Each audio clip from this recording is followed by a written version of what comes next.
Focus. Alright, let's talk about another problem that you could experience with the Datamax printers. So if you ever have to use a USB fob, sometimes you'll want to use one if you want to update firmware or if you want to put the configuration file and it's not on there. Let me show you. So back up for the section. So if you've noticed down here on the bottom, and a lot of you guys probably don't know because there's a whole bar on the cart that's kind of covering it up, but there's actually two USB ports on the bottom.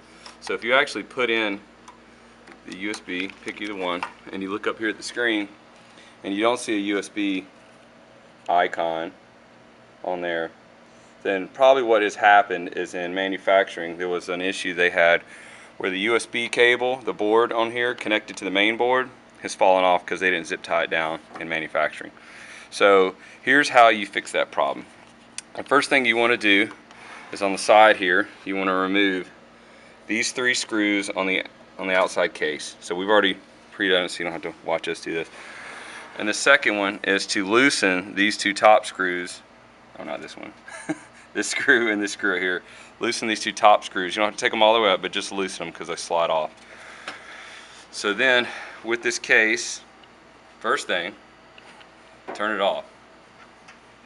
Always a big thing to turn it off because you're going to start messing with board stuff. So make sure it's turned off. Then when the screws are taken out, you want to lift up on the side here, and then you can lift up and pull this case off. So sure enough, the USB cord down here, this cable, it's got this big Faraday connector on it, or noise cancellation, has fallen off, and it's because the weight of this, there was no zip tie holding it on. In transportation, they kind of fall off and they drop down to the board.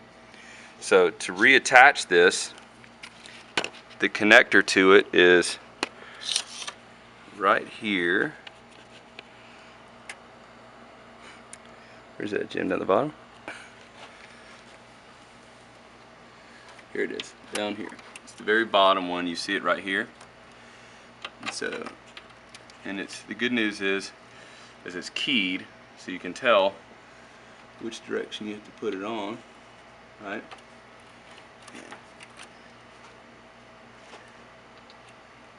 And then it's plugged in. So to make sure it doesn't happen again, get a zip tie, and there's a bracket you can loop it on here. Now luckily there was already a zip tie here. I'm just going to kind of use it, but you want to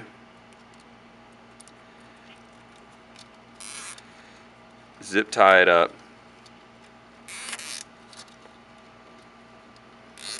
so it can actually hold it on there so it doesn't jiggle loose anymore.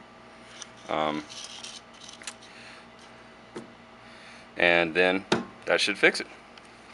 So replace the cover back on there, screws back on there, and now the next time you power it on, the USB port should work.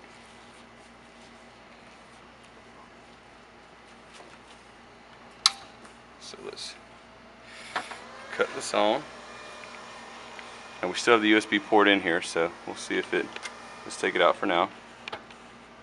So now that it's ready, let's plug in our USB drive, and you should see your USB input icon right there. So that validates that it does work.